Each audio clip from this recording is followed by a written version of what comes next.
Welcome back guys. तो इस video में हम पढ़ेंगे सी प्लस प्लस के जो ऑपरेटर होते हैं, प्रोग्रामिंग के ऑपरेटर होते हैं। तो उसके बाद उसके बारे में हम पढ़ेंगे कि हमारे पास कितने टाइप के ऑपरेटर है, तो उसको बारी बारी हम पढ़ेंगे। अब पहले मैं अब थ्योरी में बताऊंगा कि ये हमारे ऑपरेटर किस लिए होते हैं और ये ऑपरेटर इस्तेमाल किस लिए होते हैं और इसको यूज़ हम कहाँ कौन सी जगह करेंगे और कहाँ करेंगे, इसके बारे में मैं अब बताऊंगा और फिर हम इसको प्रैक्टिकल भी दिखाएंगे। अच्छा, तो पहले हम जाते हैं ऑपरेटर की तरफ। ऑपरेटर पहले आप समझ लें कि ऑपरेटर हमारे पास क्या है। एक हमारे पास होता है ऑपरेंड होता है और दूसरा हमारे पास ऑपरेटर होता है। ऑपरेंड और ऑपरेटर मैं प्रैक्टिकल में बताऊंगा कि ये किस तरह हम यूज़ करते हैं। पहले आप समझ लें कि ऑपरेटर हमारे पास क्या होता है। जब हम वैल्यू पे कोई फंक्शन करते हैं तो उसको हम कहते हैं कि ये हमारे पास ऑपरेटर है जो कि ऑपरेट कर रहा है, उस वैल्यू को ऑपरेट कर रहा है, उस वैल्यू को लीड कर रहा है, उस वैल्यू को हमारे लिए कुछ फंक्शन उस पर अप्लाई कर रहा है। तो ये हमारे पास छोटा सा डिफिनीशन था ऑपरेटर के बारे में। अच्छा, तो हमारे पास ऑपरेटर कितनी किस्म के हैं? हमारे पास ऑपरेटर 6 किस्म के हैं। हमारे पास एक होता है हमारे पास अर्थमेटिक ऑपरेटर। अर्थमेटिक से आप जब भी आपको कोई कहे कि हमारे पास अर्थमेटिक कौन सा ऑपरेटर है, तो आप कहें कि हमारे पास जो addition, subtraction, multiplication, division and modulus, ये हमारे पास अर्थमेटिक ऑपरेटर है। और दूसरा हमारे पास है रिलेशनल ऑपरेटर। जैसे कि रिलेशन से हमें समझ आ जाता है कि हमारे पास ये कौन से ऑपरेटर है जो कि रिलेशन को ज़ाहिर करते हैं, हमारे पास ताल्लुक़ को ज़ाहिर करते हैं, एक दूसरी वैल्यू के माबैन एक ताल्लुक़ को ज़ाहिर करते हैं कि इसके साथ क्या ताल्लुक़ है। ये उस तरह के ऑपरेटर है। अच्छा, हमारे पास एक लॉजिकल ऑपरेटर है जो कि कंसेप्ट को इस्तेमाल करते हैं, लॉजिक को इस्तेमाल करते हैं। वो हमारे पास है एंड ऑपरेटर है, आर ऑपरेटर है, एंड नॉट ऑपरेटर है। अच्छा, तो चौथा हमारे पास है बिट वाइज ऑपरेटर जो कि बिट से निकला है। बिट मतलब 0 और 1, मतलब एक ऑपरेटर। हमारे पास एंड ऑपरेटर है, आर है और इसको स्क्वायर कहते हैं, और ये 3 ऑपरेटर है। और फिर हमारे पास आता है असाइनमेंट ऑपरेटर जो कि इसको हम अर्थमेटिक एंड असाइनमेंट ऑपरेटर भी कह सकते हैं। असाइनमेंट, पहले आप समझ लें कि असाइनमेंट ऑपरेटर क्या होता है। असाइनमेंट ऑपरेटर हमारे पास वो होता है जब हम किसी वेरिएबल को कोई वैल्यू हम असाइन करते हैं, जो कि असाइन से निकला है असाइनमेंट। तो हम किसी वेरिएबल को जब वैल्यू देते हैं तो उसको हम कहते हैं कि असाइनमेंट। ये हमारे पास असाइनमेंट ऑपरेटर जो कि हमारे पास है equal to, plus equal to, और minus equal to, multiply equal to, और डिवाइड इक्वल टू, और मॉडुलस इक्वल टू। तो ये हमारे पास अर्थमेटिक एंड असाइनमेंट ऑपरेटर्स है। और फिर हमारे पास आता है टर्नरी ऑपरेटर। इसको हम कंडीशनल ऑपरेटर भी कह सकते हैं क्योंकि ये इसमें कंडीशन यूज़ होता है। अच्छा, ये हमारे पास है, इस तरह का ऑपरेटर यूज़ हो रहा है।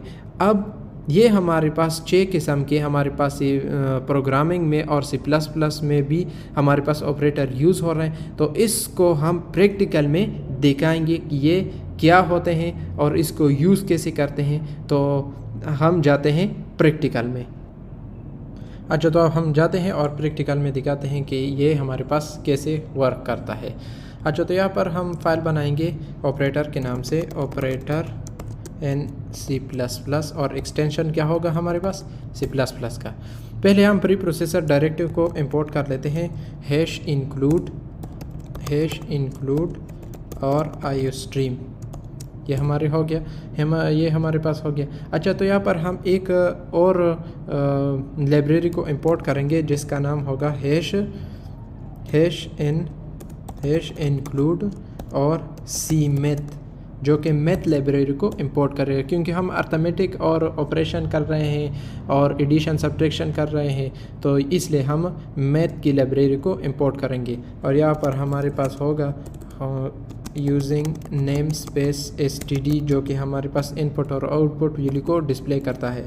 और यहाँ पर हमारे पास है इंट मेन, जो कि हमारे पास प्रोग्राम यहाँ से स्टार्ट होगा।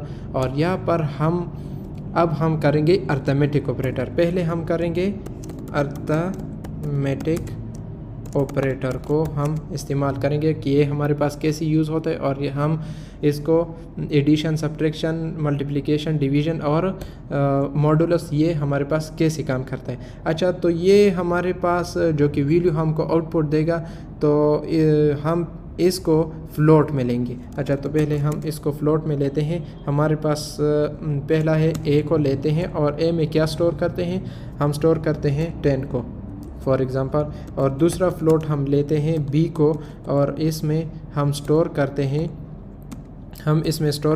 20 को, या फिर यहाँ पर हम लिखते हैं 20 को और यहाँ पर हम लिखते हैं 5 को। जो भी आप असाइन करना चाहते हैं आप असाइन कर सकते हैं, और वेरिएबल को आप भी नेम चेंज कर सकते हैं। जैसा ऐसा नहीं है कि एक वेरिएबल, बस एक वेरिएबल और बी वेरिएबल हम ले सकते हैं, कोई और बी वेरिएबल आप ले सकते हैं।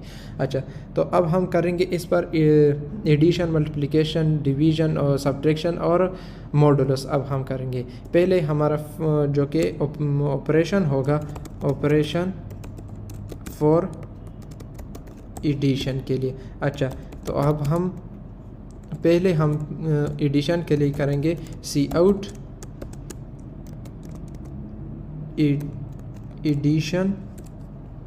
Addition of two value as A plus B, और इसका हमारे पास आउटपुट क्या आता है हम देखते हैं। अच्छा, तो ये हमारे पास आ गया। अब हम और करते हैं, हमारे पास दूसरा क्या है, ऑपरेशन फॉर सब्ट्रैक्शन। अच्छा, हम क्या करते हैं कि एक मैसेज को डिस्प्ले करते हैं फॉर अंडरस्टैंडिंग कि ये हमारे पास क्या है, subtraction of two value as और यहाँ पर ए माइनस बी, और फिर इंडेल जो कि हमारे पास लाइन को ब्रेक करेगा, नेक्स्ट लाइन में आ जाएगा। और फिर हमारे पास है ऑपरेशन फॉर मल्टीप्लिकेशन। अच्छा, सी आउट और फिर multiplication of two value as, और फिर हमारे पास आ जाएगा ए मल्टीप्लाई बी, ये आ गया। और फिर हमारे पास ऑपरेशन, अच्छा ये कमेंट्स है, ये रन नहीं होते, मैंने पिछली वीडियो में ये बताया है। अच्छा, ऑपरेशन फॉर डिवीज़न, और यहाँ पर हम सी आउट लगा देंगे और division of two value as और ए डिवाइडेड बाय बी, ये आ गया।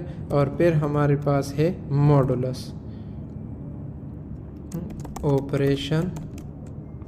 Operation for modulus. अब यहाँ पर हम ऑपरेशन परफॉर्म करते हैं मॉडुलस के लिए।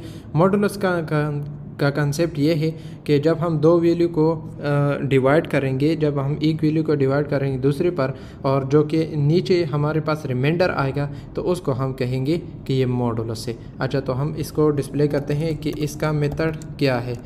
इसका मेथड वो बाकी चार से थोड़ा सा डिफरेंट है। अच्छा, तो इसको हम कहते हैं मॉडुलस, या फिर इसको हम कहते हैं कि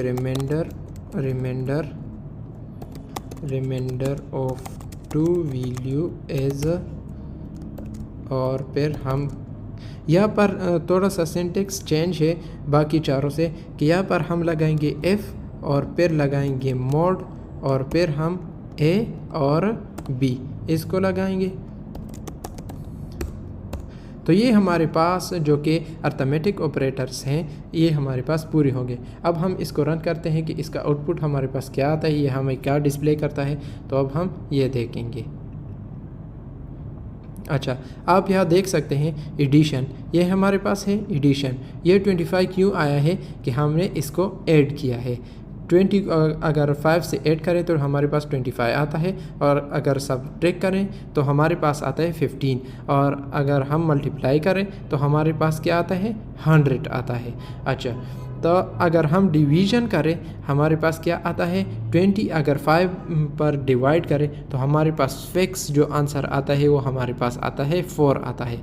अगर हम रिमाइंडर इसको अगर मॉडुलस करें, मॉडुलस हम करें तो इसका हमारे पास आउटपुट क्या आता है, हमारे पास आता है 0 आता है। अगर हम 20 को 5 पर डिवाइड करें 5 4 20 आता है, तो बाकी जो हमारे पास नीचे रिमाइंडर आता है वो हमारे पास 0 आता है।